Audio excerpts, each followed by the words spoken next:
200 wedding invitations with my farm's address, 200, and I only found out from the florist who called to coordinate the decorations. Imagine the humiliation. My own son, David, and his fiancée, Jessica, had planned their wedding on my property without even asking if it was okay, as if I were invisible, as if my farm were theirs. But that day, as I listened to the florist talk about red roses and ceremony arches, something inside me snapped. I worked for 40 years to buy that land. 40 years as a housekeeper, cleaning other people's homes, enduring humiliations, saving every single penny, and now my own son was treating it as if it were his. I hung up the phone with trembling hands and immediately called the biggest event company in the city. "Are you available on Saturday?" I asked, with a smile they couldn't see. "Perfect. I want to rent my farm for an important corporate event." If they wanted to use my property, they were going to find out it had an owner. For 40 years, I got up at 5 in the morning. 40 years cleaning floors that weren't mine, washing other people's clothes, ironing shirts for men who didn't even greet me when I arrived at their homes. 40 years putting up with disrespect from bosses who treated me worse than their dogs, who yelled at me if I broke a cup, who docked my pay if I was 5 minutes late because of public transportation. All for a dream that seemed impossible, to have my own place in the world. My 74-acre farm on the outskirts of town with its white-painted farmhouse, its mango and avocado trees, that wide porch where I planned to spend my golden years drinking coffee in peace, watching my flowers grow, and listening to the birds sing. I remember the day I saw the ad in the newspaper. Farm for sale, 74 acres, house included. The price seemed like a distant dream, but something inside me told me it was my chance. I worked double shifts for 5 years. I cleaned houses by day and offices by night. My hands were chapped, my back ached, but every dollar I saved brought me closer to my dream. When I finally bought it at 65 years old, I cried like a child. It was mine, every brick, every tree, every square foot of blessed earth. I had paid for every last cent with the sweat of my brow, with tears of exhaustion, with years of my life sacrificed. I held the deed in my trembling hands. My name was right there. Hilda Morales, sole owner. But for my son David and his fiancée Jessica, from day one, it was our family property, as if they had contributed anything more than problems and expenses. They never helped pay a dime for maintenance. They never offered to fix the broken fence or prune the trees, but they showed up every weekend as if they owned the place. They would come over with their friends without warning, have parties late into the night, leave empty bottles all over the house, and expect me to clean up like their personal maid. "Mom, could you make something to eat? More guests showed up than we expected," Jessica would say to me with that fake smile I so detested, as she flopped down on my new hammock like she was the queen of the place. And I, like a fool in love with my children, always obeyed. I cooked for 10, 15 people who didn't even thank me. I cleaned up after their parties, washed their dirty dishes, picked up their messes, always swallowing my pride, thinking it was a matter of family love, that this was how bonds were built, how naive I was all these years, how blind I was not to see how they were systematically using me. That Tuesday morning, I was watering my tomato plants, enjoying the morning silence, when the phone rang for the first time. It was a man with a professional and friendly voice, asking me about the specific details of the event on Saturday. "What event?" I asked, completely confused, with the hose still in my hands. "The wedding of Mr. and Mrs. David and Jessica," he replied with complete ease. "We have your address as the ceremony location and need to coordinate the delivery of the round tables, chairs, tablecloths, and the floral arch for 200 confirmed guests." I felt as if I had been doused with ice water. My legs trembled violently, and I had to sit down on the porch step before I fell. My heart was pounding so hard I thought I was going to have a heart attack right then and there. "There must be a mistake," I muttered, my voice broken.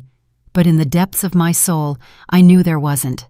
That was only the first call of a nightmare that was just beginning. Throughout that week, the calls kept coming like daggers straight to the heart. the caterer asking about the 3-course menu they had requested, the DJ consulting about the sound system and the romantic playlist, the photography company confirming the times for family photos. Everyone, absolutely everyone, had the same information saved in their schedules: my address, my farm, my property as the setting for a wedding I didn't even know existed. With every phone call, my heart broke a little more, and anger grew like fire in my veins. How dare they do this? How could they plan the most important day of their lives on my sacred land without consulting me? As if I were an old piece of furniture, as if my opinion was worth absolutely nothing in this world. On Wednesday afternoon, when I couldn't take the anguish anymore, I decided to confront my son. I called David with my hands trembling with indignation. "Son, I need to talk to you urgently," I said, trying to keep the calm in my shaky voice. "What's wrong, Mom? I'm busy at work," he replied with that cold, distant tone he always used with me, as if talking to his mother was a gigantic nuisance in his perfect day. "It's about your wedding," I managed to say. There was a long silence on the other end of the line, a silence that confirmed all my most terrible suspicions. "What does my wedding have to do with you?" he finally asked with a coldness that froze my blood. "David, all the vendors are calling me. You have my farm listed as the ceremony location." His response completely shattered me. "Oh, Mom, I forgot to mention it to you. But don't worry, it's not going to cost you anything. We're paying for everything. We just need you to have the house ready on Saturday and prepare some food for the family that stays after the party." We just need, as if it were that easy, as if my farm were a free party hall with a housekeeper included. I was speechless with shock, the phone glued to my ear, listening to my own heart break into 1,000 pieces. 40 years of sacrifice summed up in, "I forgot to mention it to you." 200 guests, David, I managed to whisper. "Mom, don't exaggerate. It'll be like 150 people max. And look on the bright side. You'll get to meet all of Jessica's family that you've never seen." The bright side, as if it were a privilege for strangers to trample my lawn, as if it were a blessing for strangers to use my bathrooms, as if it were a fortune for my house to be filled with people who didn't even know my name. "What if I have other plans for that day?" I asked, my voice a thread. "What plans are you going to have, Mom? Your life is very quiet. Besides, this is important for us. It's our special day. Our special day on my private property. Without my consent, without my participation in the decision." I hung up the phone without saying goodbye. The tears ran down my wrinkled cheeks. But they weren't tears of sadness. They were tears of an anger so profound it burned inside me like volcanic lava. They had crossed a line with no return. They had disrespected me in the cruelest way possible. But as I sat crying in my kitchen, surrounded by the silence of my violated home, an idea began to form in my mind. An idea that made me smile through the tears. An idea that was going to teach them, once and for all, who the real owner of this property was. Early Thursday, I dialed the number for Henry Smith, the owner of Premium Corporate Events, the most exclusive and expensive event planning company in the whole city. "Good morning, ma'am. How can we help you?" he replied with that professional courtesy they only use with clients who pay well.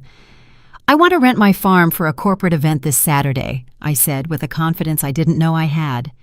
"It's urgent, but I'll pay whatever it takes." There was a moment of surprise on the other end. "This Saturday is very short notice, ma'am. Our corporate events require weeks of planning." "I'll pay double your normal fee," I interrupted. "It's a 74-acre, completely private farm with a colonial house, spacious gardens, and parking for 100 cars. Perfect for an important executive meeting." I could hear how his tone of voice changed. Money always speaks louder than excuses. "Could you give me more details about the event, Mrs. Morales?" "The event is a corporate celebration for international executives. I need maximum privacy and security, no external interruptions." I lied with a naturalness that surprised myself. "Perfect, Mrs. Morales. Could we visit you this afternoon to see the space and sign the contract?" "Of course. And Henry, one more thing. I need you to arrive at exactly 2 o'clock on Saturday afternoon to begin the setup. Punctuality is essential." "No problem at all, ma'am. It will be a pleasure to work with you." I hung up the phone, and for the first time in weeks, I felt powerful. For the first time in years, I felt like the owner of my own destiny. They were going to learn, in the most humiliating way possible, that this farm had a name and a last name, Hilda Morales. I spent the rest of the day cleaning every corner of the house with an energy I hadn't felt in decades. I pruned the roses in the garden, swept the porch, polished the floors until they shone like mirrors. If I was going to receive Henry to show him my property, I wanted him to see exactly how beautiful and valuable my farm was. When Henry arrived that afternoon with his assistant, he couldn't hide his admiration. "Mrs. Morales, this place is absolutely spectacular," he said as we walked through the gardens. "How long have you lived here?" 5 years, I replied proudly. "I worked for 40 years to be able to buy it. It's my most precious treasure." His eyes lit up when he saw the real dimensions of the land, the well-maintained house, the absolute privacy. "This is worth a lot more than you think," he commented in a low voice. "You could make a fortune renting it for exclusive events." A fortune! That word was engraved in my mind like fire. We signed the contract that same afternoon. $5,000 for one day's rental. $5,000 that my son and daughter-in-law had never offered to help me with maintenance expenses, but which a private company paid without batting an eye to have access to my property for a few hours. That night, I slept better than I had in months. I finally had control of the situation.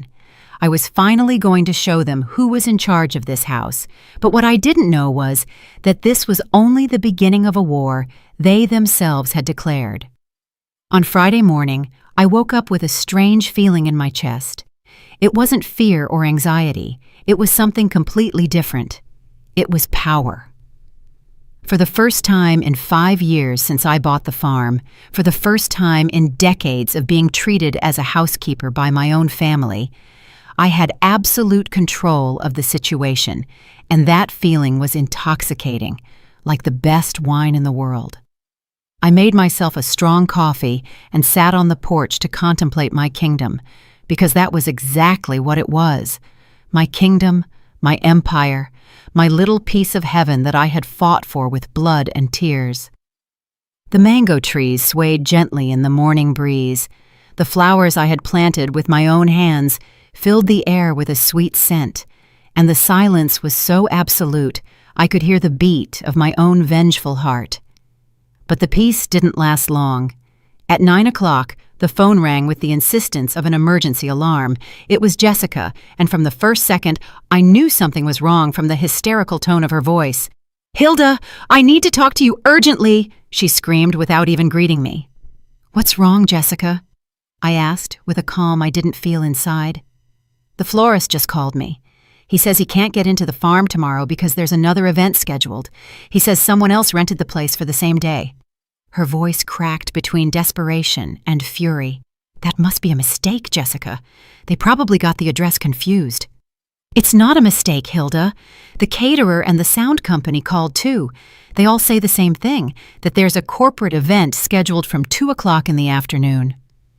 I could perfectly imagine her panicked face, her wide eyes, her pale skin from the shock. "How is it possible that you don't know anything about this? It's your farm." "Exactly, Jessica. It's my farm. You're finally understanding." "It must be a terrible misunderstanding," I replied with the most innocent voice I could muster. "Have you talked to David? Maybe he knows something." "Of course I talked to him. He's on his way. We're going to get there in an hour to clear up this mess." I hung up the phone and laughed alone in my kitchen. I laughed heartily, with years of humiliations pouring out of my throat in the form of liberating laughter. It occurred to me that I should be nervous, that I should be worried about the confrontation that was coming, but I didn't feel any of that. I only felt a deep and delicious satisfaction. An hour later, I saw David's car kicking up dust on the driveway. Both of them came, my son and my daughter-in-law, with the most serious faces I had ever seen on them. David walked towards the house with long, determined strides, like a general going to reconquer lost territory. Jessica followed him, with her heels sinking into the dirt of my garden. "Mom, what the hell is going on here?" David asked me without even greeting me, walking into my house as if it were his. "I don't understand what you mean, son." "Don't act like you don't know. All the vendors say there's another event tomorrow. A corporate event that's preventing them from doing our wedding." I stared at him, studying his gestures of desperation. It was the first time in years that I had seen him genuinely concerned about something I could control. It was the first time he needed something from me beyond free food and housekeeping services. "Oh, yes," I finally said, with the most natural voice in the world. "It's true. I rented the farm for tomorrow." The silence that followed was so thick you could cut it with a knife. David and Jessica stared at me as if I had confessed to a murder. Their mouths opened at the same time, their eyes filled with absolute disbelief. "What did you say?" Jessica whispered in a voice that seemed to come from beyond the grave. "That I rented my farm for a corporate event tomorrow, Saturday," I repeated with a smile I couldn't hold back. "A very important company offered me a considerable sum to use the place, and I accepted." "But our wedding is tomorrow," David yelled, his face red with fury. "We sent out 200 invitations. People have already RSVP'd. "Well, you should have consulted me before sending out invitations with my address on them," I replied, with a calmness that surprised me. "This is my property, David. Not yours, not Jessica's, not my family's. And I decide what happens here and when." Jessica approached me with eyes full of angry tears. "Hilda, you can't do this to us. It's our most important day. We've been planning this wedding for months." "We've been planning," she says. I repeated her words with sarcasm. "And at what point in those months did it occur to you to ask me if I agreed?" "But you're his mother," she yelled, pointing her finger at me as if I were a criminal. "A mother is supposed to support her son on his wedding day. A son is supposed to respect his mother and not use her property as if it were his own," I retorted, getting up from the chair. David paced my living room like a caged lion. "This is ridiculous. Cancel that corporate event. Tell them there was a mistake, that the place was already booked." "I'm not going to cancel anything, David. I signed a legal contract and they paid me in advance, $5,000, just so you know." "$5,000, Jessica exclaimed, her eyes wide. "We'll pay you that and more to cancel the event." There it was, the desperate offer, the moment they finally recognized that my property had value, that my decision had weight, that I had power over something they needed. "This isn't about money, Jessica," I said, looking her directly in the eyes. "It's about respect, about consideration, about asking me before you decide for me." "Okay, David yelled, exasperated. "We made a mistake. We should have consulted you, but now we need you to help us. We're family." Family. That word they always used when they needed something from me. That magic word that was supposed to erase all the humiliations, all the disrespect, all the times they had treated me like a housekeeper in my own house. Family, I repeated slowly. The same family that shows up at my house without warning. The same family that has parties on my property without asking. The same family that sent out 200 invitations with my address without consulting me if I agreed. Jessica began to cry with real tears of desperation. "Please, Hilda, I'm begging you. Cancel that event. We'll do whatever you want. We'll pay you monthly rent for the farm. We'll help you with expenses, whatever it takes, but please don't ruin our special day." For a moment, seeing her tears, feeling the genuine desperation in her voice, I was about to give in. For a moment, the loving mother I had been all my life wanted to come out and rescue her son from this disaster. But then I remembered the exact words David had said to me on the phone. "I forgot to mention it to you, but don't worry, it's not going to cost you anything." I forgot, as if it were a minor detail, as if my life, my property, my feelings were so insignificant they could be forgotten without consequences. "It's too late," I finally told them. "The corporate event is tomorrow at 2 in the afternoon. You'll have to find another place for your wedding." And without saying another word, I walked out of the house and went to the garden, leaving them alone with their desperation and disbelief.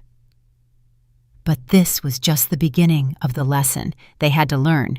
I left them in the living room screaming like angry children while I watered my plants with the tranquility of a nun in prayer. I could hear their desperate voices filtering through the open windows. "It's revenge!" Jessica yelled. "She's crazy!" David replied. "We have to do something. Let's call a lawyer. This can't be legal." But no matter how much they screamed, no matter how much they threatened, I knew something they didn't. I had every right to win. This was my farm, bought with my money, with the deed in my name. I could do with it exactly what I wanted, and what I wanted was to teach them the most expensive lesson of their lives. When they finally left the house, David's face was purple with rage. "This isn't over, Mom," he yelled from the car. "We're going to find a way to fix this mess you caused." "Caused," he said. "I caused the mess by defending my property. They didn't cause anything by using it without permission." "And you better hope those corporate people don't show up tomorrow," Jessica threatened, sticking her head out the window. "Because if you ruin our special day, I swear you'll never see your grandchildren again." The grandchildren. The final card. The lowest emotional blackmail they could use. But not even that hurt me anymore. Not even that scared me. They drove away, kicking up a cloud of dust that dirtied my freshly watered flowers. I watched them go down the dirt road until they disappeared completely. And then I sat on the porch and cried. But I didn't cry from sadness. I cried from relief, from liberation, from a strange happiness I hadn't felt in decades. That night I couldn't sleep for a minute, not because of nerves or regret, but because of a feeling similar to what a child feels the night before Christmas. I spent the time walking around the house, checking every detail, imagining the faces of David and Jessica when they arrived tomorrow with their 200 guests and found that my farm was occupied by executives in elegant suits. At 6 o'clock on Saturday morning, I got up and took the longest bath of my life. I put on my most elegant wine-colored dress, the one I had bought for special occasions but had never had the chance to wear. I carefully styled my hair, put on a little makeup, and even wore the pearl earrings that had been my mother's, because today I was not going to be the same humiliated housekeeper. Today, I was going to be Hilda Morales, sole owner and absolute lady of these 74 acres of blessed land. At 8, the phone rang. It was my neighbor Irene, worried about the rumors that were spreading through the town like wildfire. "Hilda, my love, is it true you canceled David's wedding?" "I didn't cancel anything, Irene. I simply rented my farm for another event." "Oh my God! But don't you feel bad for all the people who have already confirmed?" "Feel bad?" Everyone was talking about the shame I should feel. No one was talking about the shame they should have felt for using my property without consulting me. "They should feel bad for disrespecting their mother," I replied with a firmness that surprised me. "But everyone in town already knows about the wedding, Hilda. People bought gifts, took the day off. Some people even asked for time off from work to go." Every word from Irene was like a dagger to my resolve, because she was right. There were innocent people who were going to be affected by my decision. For a moment I hesitated. For a moment I thought about calling Henry and canceling the corporate event. But then I remembered something I had forgotten in the midst of all the crisis. For 5 years since I bought the farm, David and Jessica had done the exact same thing. They had invited people without consulting me, had parties without telling me, had used my property as their private backyard. "Irene," I said, with a certainty that came from the depths of my soul, "for 5 years I've been the uninvited hostess of my son's parties. For 5 years, I've cooked for his friends. I've cleaned up after their celebrations. I've been treated like a housekeeper in my own house. Today, for the first time, I'm going to be the owner of my own place." At 10 in the morning, the first wedding vendors started to arrive. The florist showed up with his truck full of red roses and white carnations. But when he saw the private corporate event signs that Henry had put up early, he stood at the entrance not knowing what to do. I was on the porch, having my morning coffee, watching the first act of the drama I had orchestrated unfold. The florist saw me and walked towards me with a look of total confusion. "Ma'am, I'm here for the decoration of Mr. and Mrs. David and Jessica's wedding, but I see there's another event." "Indeed," I replied with the calmest voice in the world. "Today, I have a corporate event scheduled from 2 in the afternoon. The farm is not available for the wedding." "But ma'am, I have a signed contract. They're going to pay me $3,000 for this decoration." $3,000 just for flowers, for a wedding they planned without consulting me on a farm that wasn't theirs, with money they had never offered to help me with the upkeep of the place. "I'm very sorry, but you'll have to talk to the contracting parties. I didn't sign any contract for the wedding." The caterer arrived with 2 trucks full of elegant food. The sound company arrived with giant speakers. The photographer arrived with his professional cameras. One after another, all the vendors found out the same reality.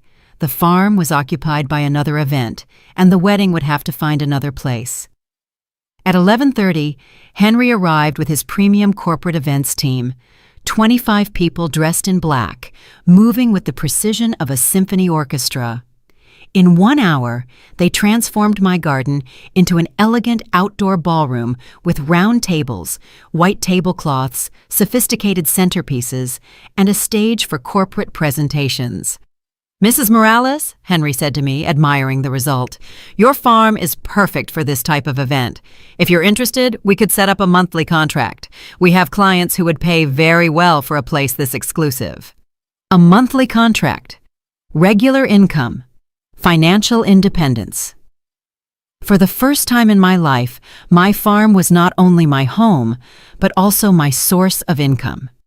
At 12 o'clock, the wedding guests began to arrive. Elegant cars, entire families dressed up, women in party dresses and men in dark suits, all following the directions on the invitations that led them directly to my main entrance. And I was there on my porch, dressed like a queen, watching as each car stopped, confused by the corporate event signs, watching as the families got out of the cars and looked around without understanding what was happening. Watching as, little by little, a crowd of lost guests formed at the entrance to my farm.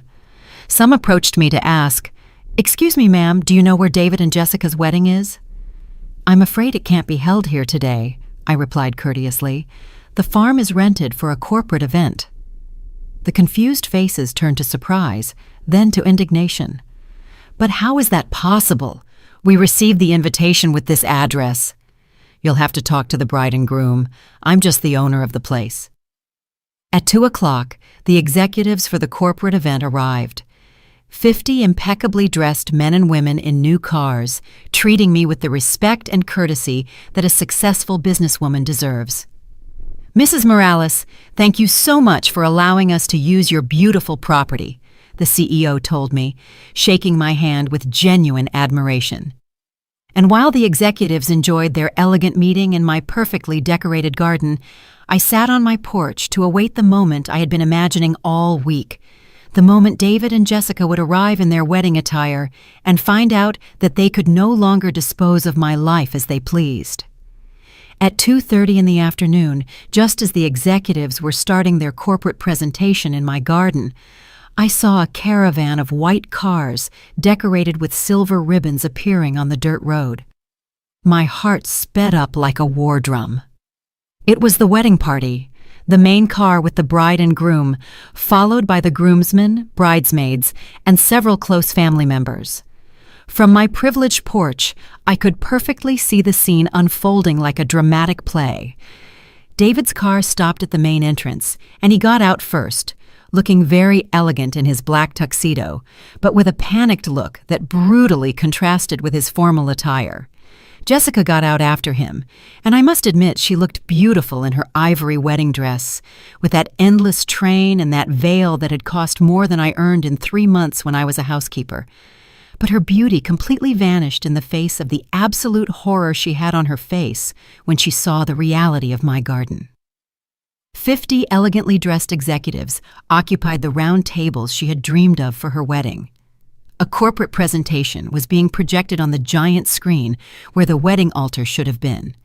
The professional sound system amplified the voices of the presenters where the promises of eternal love should have resonated. "This can't be happening," Jessica screamed, with a desperation that was heard above the corporate murmur. "This is our day. This is our wedding." But her screams were lost in the air because the executives were completely focused on their event, oblivious to the matrimonial drama unfolding a few feet away. David ran towards the house like a man possessed, the tails of his tuxedo flying behind him. Mom, get out here immediately!" he yelled from the foot of the porch with a fury I had never seen in him. "You have to stop this right now! You have to kick these people out of here!" I slowly got up from my rocking chair, smoothed out my wine-colored dress, and walked to the porch railing with the dignity of a queen receiving her rebellious subjects. "Good afternoon, David. You look very elegant in that tuxedo." "This is no time for jokes, Mom. There are 100 guests waiting outside. The church already confirmed they can't change the ceremony to another location. Jessica's whole family traveled from out of town." "What a shame," I replied, with a tranquility that infuriated him even more. "You should have thought about all that before using my property without my consent. Mom, please, I'm begging you. Cancel that corporate event. Tell them there was a family emergency." Jessica ran over with her wedding dress lifted so she wouldn't trip, with real tears running down her perfectly made-up cheeks. "Hilda, please, I'll give you $10,000 right now, $20,000, whatever you want, but help us." $20,000, 4 times more than the corporate company was paying me, 4 times more than they had ever offered to help me with the upkeep of the farm, money that appeared magically only when they needed me desperately. $20,000, Jessica, I repeated slowly. Where are you going to get $20,000 right now? From our savings for the honeymoon, from the money we had for the down payment on the new house. I don't care, just help us. It was fascinating to see how the money they had never had to treat me as the owner of the house appeared instantly when they needed me as a wedding savior. The problem isn't the money, I told them with a firmness that surprised me. The problem is that I signed a legal contract. Those executives paid me in advance and trusted my word. To hell with your word, David exploded, completely losing his composure. We're your family. We should be your priority. Family. That magic word they used when they wanted to manipulate my feelings. That word that was supposed to erase 40 years of ignored sacrifices. Family, I repeated, with a smile I couldn't control. The same family that for 5 years has used my farm as their personal backyard. The same family that has never asked me if I agree with their plans. But this is different, Mom. This is our wedding. It's the most important day of our lives. And my farm is the most important achievement of my life, I replied, walking down the porch steps one by one. For 40 years I worked to buy it. 40 years cleaning other people's homes, enduring humiliations, saving penny after penny, and you've treated it as if it were yours. Just then, Henry, the corporate event planner, arrived, walking elegantly towards us with a professional smile. Mrs. Morales, I apologize for the interruption, but we wanted to thank you personally for this extraordinary place. The executives are delighted with the privacy and beauty of the setting. David looked at him as if he were the devil himself. You have to get out of here immediately. This place is reserved for our wedding.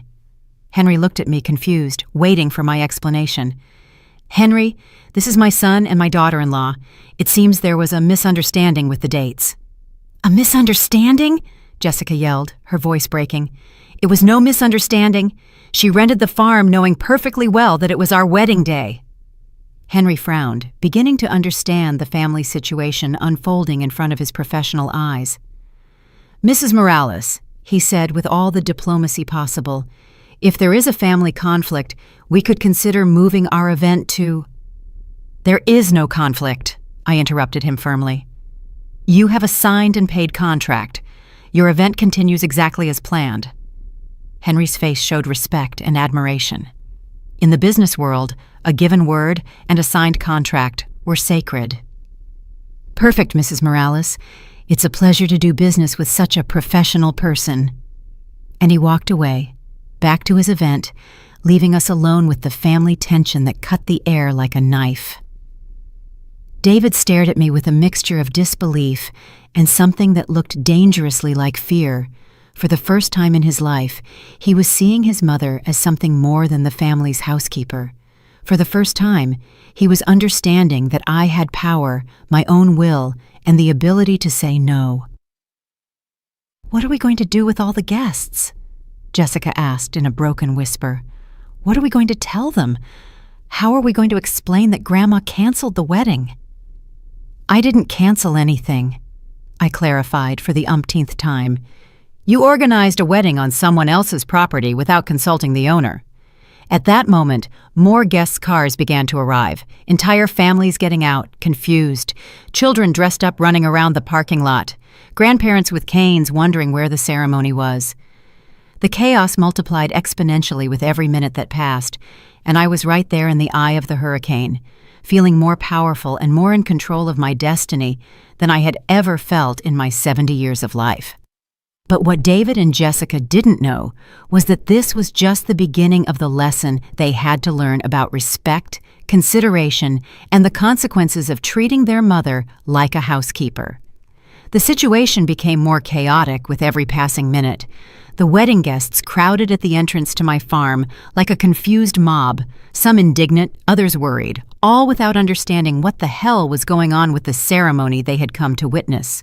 Voices were raised in Spanish, English, and even Italian, because Jessica's family was international and people had traveled thousands of miles to be present on this special day.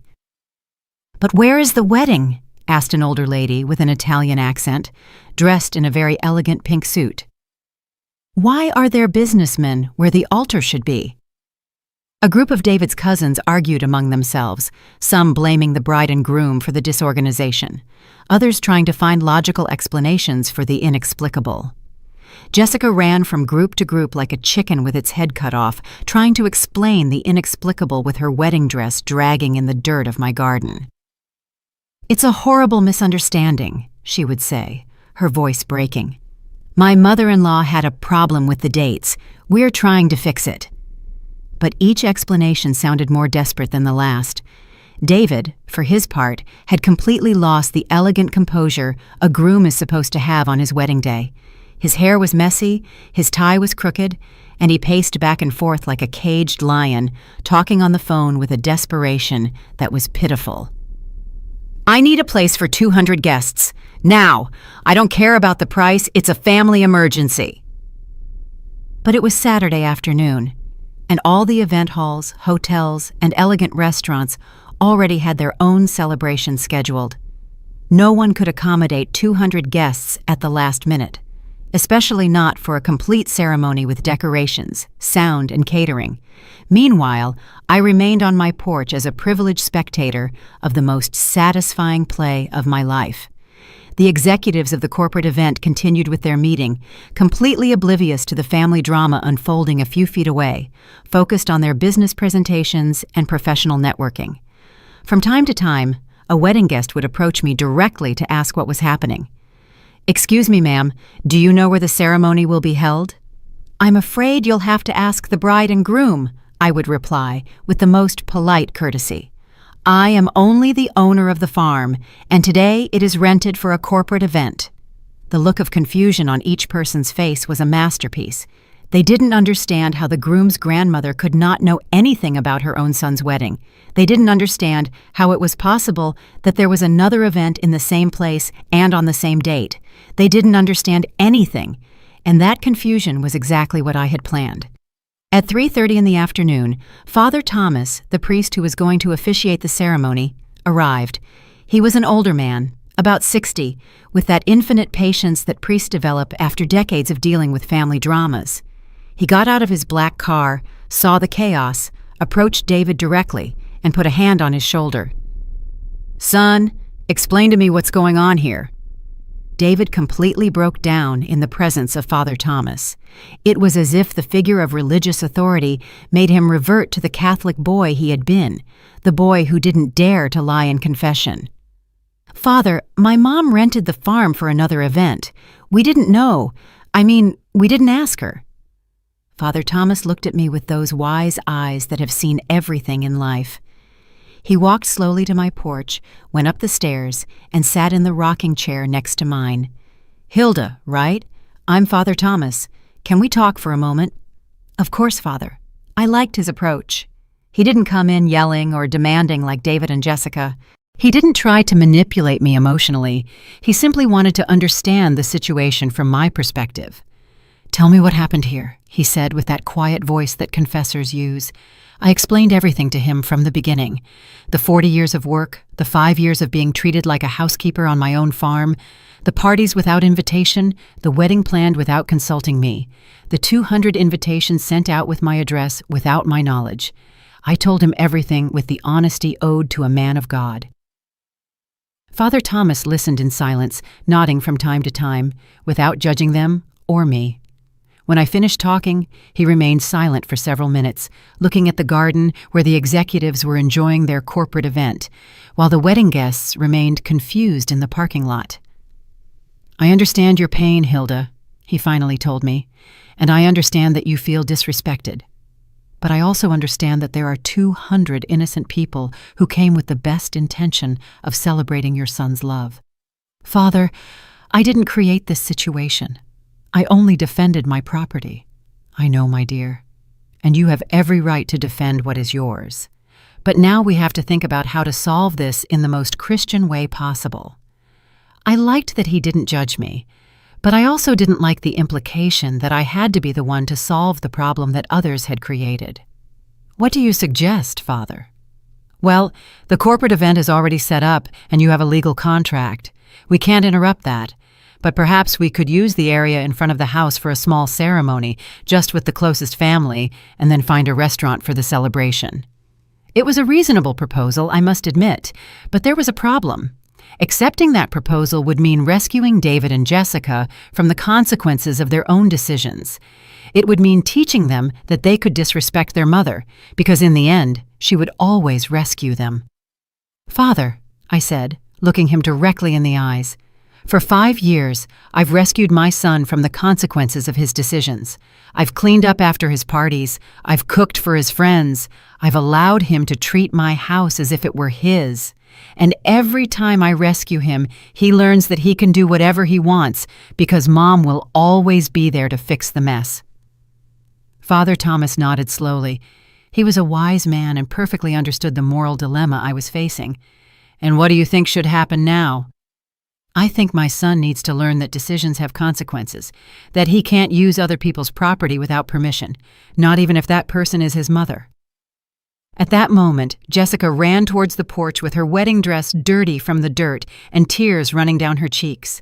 "Father Thomas, thank God you're here. Please help us. Hilda has to understand that this is our special day." The father looked at her with compassion, but also with that firmness that characterizes good priests.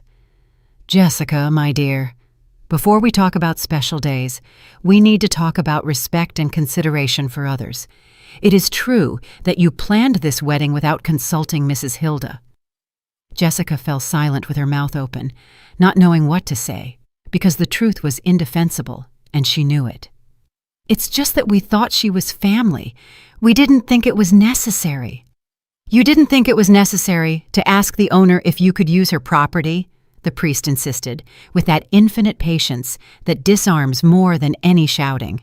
"But we've always used the farm for our celebrations," Jessica exclaimed desperately. "There's never been a problem before." "That's the problem, my dear," Father Thomas replied. "The fact that there's never been a problem doesn't mean there hasn't been a lack of respect."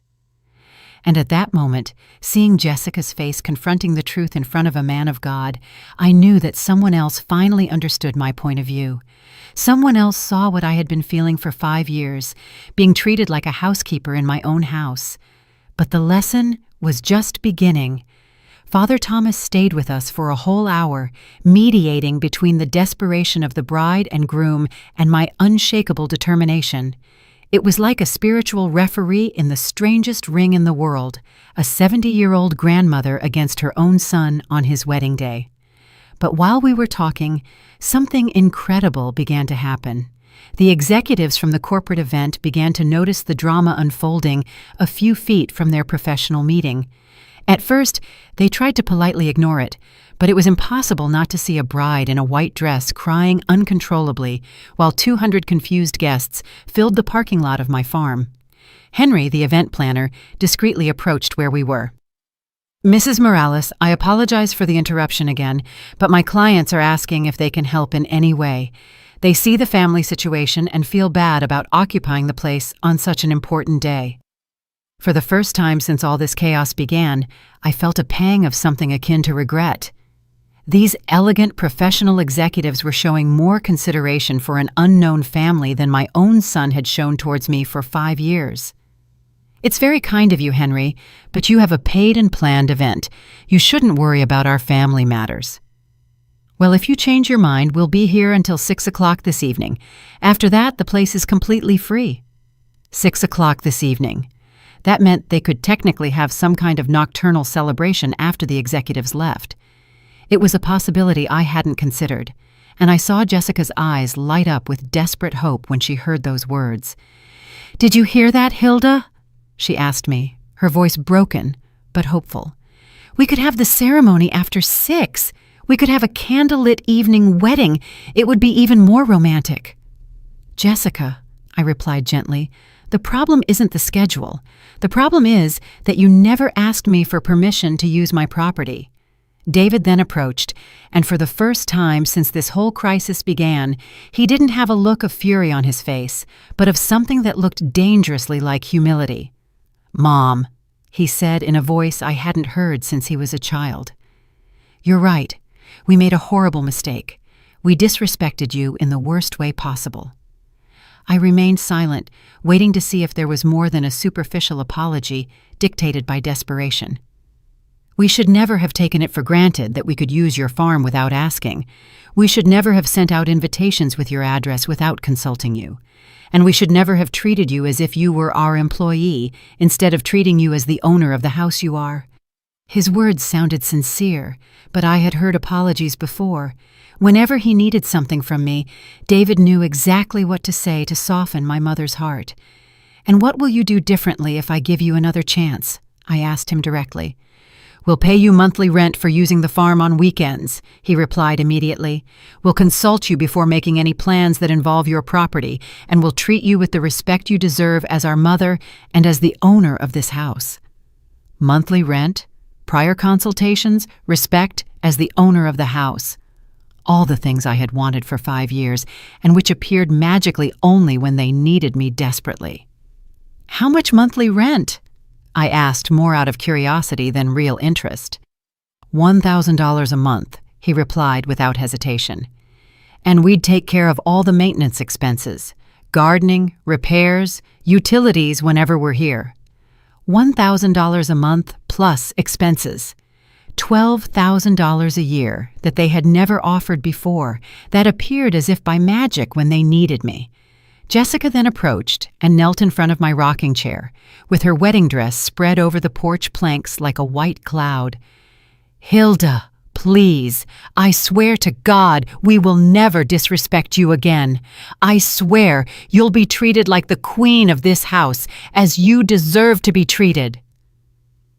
It was a powerful image. The daughter-in-law who had treated me like a housekeeper for 5 years, kneeling in front of me in her wedding dress, begging for forgiveness.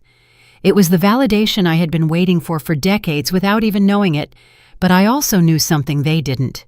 Promises made in moments of desperation are rarely kept when the crisis passes. The $1,000 a month would become, "This month is tough, Mom." The prior consultations would become, "We forgot to mention it to you." The respect as queen of the house would become, "Mom, could you make something to eat?" "Get up, Jessica," I told her gently. "You don't need to kneel in front of me. You just need to respect me." She got up with tears of hope running down her cheeks. "Does that mean you're going to help us?" At that moment, I looked around my farm. The distinguished executives enjoying their professional event, the 200 wedding guests waiting for some solution in the parking lot, my son and daughter-in-law in their formal wear, humiliated but finally understanding the value of my property and my opinion.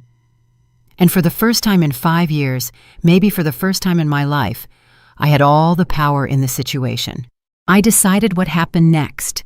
I was the absolute owner of my destiny and the destiny of everyone else in that moment. Father Thomas looked at me with those wise eyes that have seen thousands of family dramas. "What does your heart say, Hilda?" "My heart says many different things, Father. It says that I love my son and want to see him happy, but it also says that I'm tired of being treated like a housekeeper in my own house." "And both things can be true at the same time," he replied with that wisdom that only comes from years of counseling broken families. "The question is, how do you find the balance between love and respect?" It was the million-dollar question, literally, because there were dollars a month waiting for my answer. There was a whole wedding waiting for my decision. There were 200 people waiting to know if they were going to witness a ceremony or a family disaster. And while everyone waited for my answer, a completely new idea began to form in my mind. An idea that no one had considered, not even myself until that moment. An idea that would change everything forever. The idea that formed in my mind was so simple and so perfect that I was surprised I hadn't thought of it before. I slowly got up from my rocking chair, walked to the edge of the porch, and looked at everyone waiting for my decision. David in his wrinkled tuxedo, Jessica with her wedding dress dirty from the dirt, Father Thomas with his infinite patience, the 200 confused guests, and the executives who were trying to focus on their meeting despite the family drama. "You're right," I finally said, in a voice that sounded stronger than I expected. "There are 200 innocent people who came with good intentions to celebrate your love, and it's true that they deserve to witness a ceremony, not a family disaster." Jessica's eyes shone with renewed hope. "Does that mean you're going to help us?" "It means I'm going to do something better than help you," I replied, with a smile that came from my soul. "I'm going to teach you how to organize an event the right way." I walked over to where Henry was, who was observing everything with the professional fascination of someone who handles event crises daily. "Henry, how much time would your clients need to finish their meeting if we offered them incentives to speed up the process?" Henry looked at me with genuine surprise. "What kind of incentives, Mrs. Morales?" "A 50% discount on the rental and an invitation to stay and witness a very exclusive improvised wedding." Henry's face lit up as if he had discovered gold. "Mrs. Morales, that would be extraordinary for my company. A corporate event followed immediately by an intimate wedding would be the kind of versatility that would put us on the business map. How much time do you need?" With those incentives, they could finish by 4:30. I turned to David and Jessica, who were looking at me without completely understanding what I was planning. "Here's my proposal," I told them with the authority of someone who has finally taken control of their own life. "The religious ceremony will be held here on my farm after 4:30 in the afternoon." "Thank you, Mom! Thank you, David shouted, trying to hug me, but I raised my hand to stop him. "I'm not finished. The ceremony will be held under my conditions, with my rules, and in the way I deem appropriate." The silence that followed was so dense you could cut it with scissors. Everyone knew I was about to dictate terms, and no one knew if those terms would be acceptable or unacceptable. "What are your conditions, Mom?" David asked with a mixture of gratitude and nervousness. "First condition, from this moment on and forever, any event you want to hold on my property must be consulted with me at least 1 month in advance. Second condition, you will pay $1,000 a month in rent for the use of the farm on weekends, plus all maintenance expenses." So far, everything was in line with what they had promised in their desperation. Third condition, during today's ceremony, I will be publicly recognized as the owner and hostess of this place. Fourth condition, after the ceremony, all the guests will know the complete story of how this wedding was organized. I watched as David and Jessica's faces gradually changed from hope to concern. "What do you mean by they will know the complete story?" Jessica asked in a small voice. I mean that during the toast, I am going to explain exactly how we got to this situation, how 200 invitations were sent out without consulting the owner of the property, how a complete wedding was planned without my knowledge, and how everything was almost canceled because no one thought it was necessary to ask me for permission. The look of absolute horror on their faces was almost comical. It was obvious they would prefer any punishment to public humiliation in front of all their family and friends. "Mom, you can't do that to us," David murmured. "Jessica's family, our friends, everyone is going to think we're disrespectful." "And weren't you?" I asked with a devastating simplicity. "Weren't you disrespectful by using my property without my consent? Am I not the one who should feel humiliated for being treated like a housekeeper in my own house?" Father Thomas cleared his throat. "Hilda, I understand your point, but public humiliation can permanently damage family relationships." "Father, with all due respect," I replied, looking him directly in the eyes, "disrespect towards parents also permanently damages family relationships. The difference is that my humiliation has been private for 5 years, while theirs would be public for 5 minutes. It was an unassailable logic, and Father Thomas knew it. He nodded slowly, acknowledging that I had a valid point. "What if we accept all your conditions?" Jessica asked, her voice breaking. "Including the public toast?" "Including the public toast!"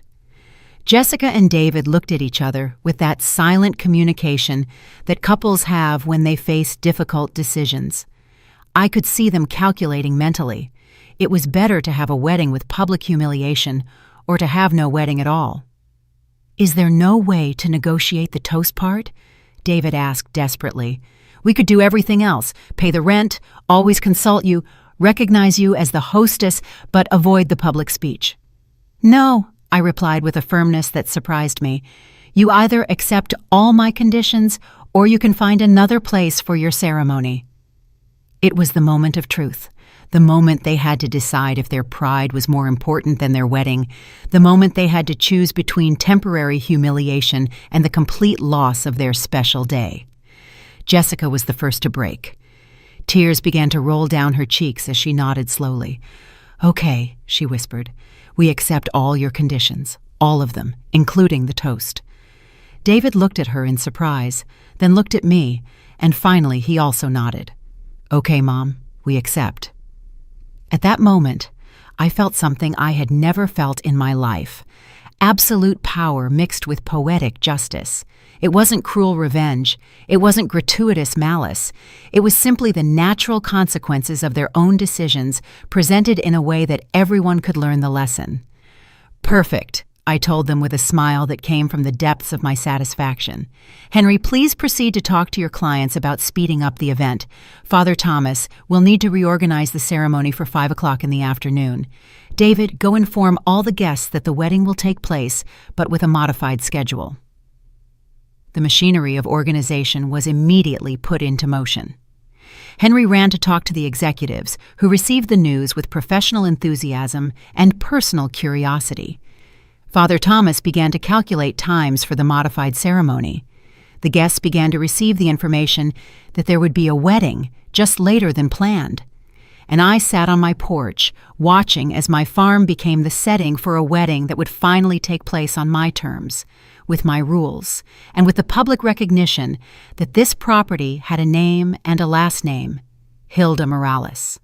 But the best part was yet to come.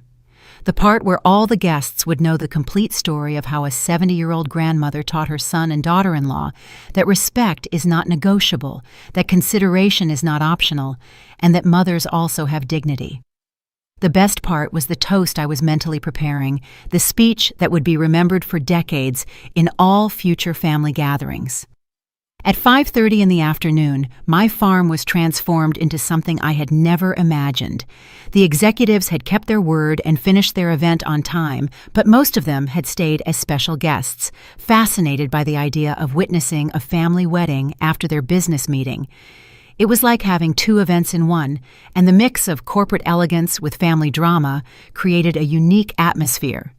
Jessica looked beautiful, despite all the stress of the day. Her wedding dress, although a little dirty from her desperate running, was still spectacular under the golden light of the sunset. David had managed to fix his hair and straighten his tie, regaining some of the elegance a groom is supposed to have on his big day. The 200 guests were finally seated, although in a completely different configuration than originally planned. The corporate chairs were mixed with the wedding chairs, creating an improvised but functional arrangement. The altar was set up under my favorite mango tree, the same tree I had planted with my own hands 3 years ago. Father Thomas, with that adaptability that priests develop after decades of unexpected ceremonies, had managed to create a solemn and beautiful atmosphere despite the extraordinary circumstances. His voice resonated clear and strong as he read the marriage vows that would unite my son and daughter-in-law for a lifetime. But while I listened to the promises of eternal love, I was focused on the moment that would come after. The toast. The moment when the whole family, all the friends, all the guests would know the complete story of how we had gotten here. When Father Thomas pronounced the final words, "You may kiss as husband and wife," the applause was deafening. 200 people celebrating triumphant love, corporate executives mingling with emotional family members, an explosion of joy that filled my garden with a wonderful energy. Henry then approached with a glass of champagne in his hand and a wireless microphone. "Mrs. Morales, it's time for your toast as hostess." My heart began to beat faster. This was the moment I had been waiting for, the moment of absolute truth. I slowly got up, took the microphone with hands that no longer trembled, and walked to the center where everyone could see me perfectly. The silence gradually spread until 200 people were looking at me with expectation, waiting for the emotional words that the groom's mother typically says in these moments. "Good evening, everyone," I began with a voice that sounded stronger and more confident than it had ever sounded. "I'm Hilda Morales, David's mother and the owner of this beautiful farm where we are celebrating today." The applause was immediate and warm. So far, everything sounded completely normal. "I want to thank you all for joining us on this very special day, although I must confess that I found out there would be a wedding here in the exact same way you did, by invitation." A murmur of confusion began to spread among the guests. Some people looked at each other without completely understanding what I had said. You see, my son and my daughter-in-law sent out 200 invitations with my farm's address without consulting me if I agreed to have a wedding here. The murmur turned into an absolute silence. All eyes alternated between the bride and groom, who had faces red with shame, and me, who continued to speak with unshakable serenity. I found out on Tuesday morning when the florist called to coordinate the decorations. Imagine my surprise to discover that my property had been committed for an event I didn't know existed. The corporate executives, who had witnessed all the afternoon's drama, began to smile with admiration. They recognized a businesswoman defending her rights. For 40 years, I worked as a housekeeper to buy this farm. 40 years cleaning other people's houses, saving penny after penny, dreaming of having a place of my own where I could live with dignity in my golden years. My voice cracked slightly, but I continued, and for the 5 years I have lived here, I have been treated as a housekeeper on my own property. The silence was so profound, you could hear the wind moving the leaves on the trees. No one expected this kind of speech at a wedding, but everyone was completely captivated by the story unfolding in front of their eyes. When I found out what had happened, I made a decision. I rented my farm for a corporate event on the same day as the wedding to teach my son and daughter-in-law that this property has an owner, and that owner is me. Several guests began to nod in approval. The story was starting to make sense to everyone. But at the end of the day, family love is stronger than hurt pride, and although it was necessary to go to this extreme to get the respect I deserve, here we are celebrating David and Jessica's love in my house, on my terms, with my rules. The applause that followed was different from the previous one. It was an applause of admiration, of recognition, of genuine respect for a woman who had defended her dignity. So I toast to the bride and groom, who today learned that respect for parents is not optional, that consideration for others is fundamental, and that mothers also have rights and feelings. I raised my champagne glass, and the whole crowd did the same. To David and Jessica, may they begin their marriage by understanding the value of mutual respect. The applause that followed was thunderous, 200 people celebrating not only a wedding, but a life lesson masterfully imparted. The corporate executives applauded with professional admiration. The older family members nodded in approval. Even the young friends seemed to understand that they had witnessed something extraordinary. David then approached with tears in his eyes and hugged me in front of the whole crowd. "I'm sorry, Mom," he whispered in my ear. "Sorry it took us so long to understand." Jessica came after, her wedding dress dirty, and her tears of shame mixed with tears of gratitude. "Thank you for saving the wedding despite everything, Hilda. We will never forget this lesson." The rest of the celebration was magical. The guests constantly came up to congratulate me, not only on my son's wedding, but on the way I had handled the situation. "What a brave woman," Melissa's Italian grandmother said to me. "I wish more mothers had your character," a David's uncle commented. The corporate executives integrated perfectly into the family party, exchanging business cards and talking about future events on my farm. Henry sought me out before he left. "Mrs. Morales, after what I witnessed today, I want to offer you an exclusive contract. Your farm and your personality are exactly what our most demanding clients are looking for." When everyone was gone and I was left alone, cleaning up the last details, I sat on my porch and looked at the stars beginning to appear in the night sky. In my hands, I held two things I hadn't had when I woke up that morning: a contract to turn my farm into a prosperous business and the absolute respect of my family. But the most important thing I had was something that could not be touched or measured: the certainty that I would never again allow anyone, not even my own son, to treat me as less than I am. The certainty that Hilda Morales was not just the self-sacrificing mother, not just the complacent grandmother, not just the family's housekeeper. Hilda Morales was the owner of her own destiny, the lady of her own house, the author of her own story. And that story had just begun the most beautiful chapter of all, the chapter where I finally respected myself enough to demand that others respect me too. At 70 years old, I had learned the most important lesson of my life, that love without respect is not true love, and that teaching respect, even if it is painful, is the greatest gift a mother can give her children. 6 months have passed since the most talked about wedding in town, and my life has changed in ways I never imagined. Every morning, I wake up on my farm with a feeling I didn't know before. The feeling of being completely in control of my own existence. The events business has flourished beyond my wildest dreams. Henry kept his promise, and my farm has become the most exclusive place in the region for elegant weddings and corporate meetings. Every weekend, I receive between $3,000 and $5,000 for renting my property, money that has given me a financial independence I never had, not even when I was working double shifts as a housekeeper. But the most beautiful thing is not the money. The most beautiful thing is the respect. David and Jessica have religiously kept their promise. Every month, they deposit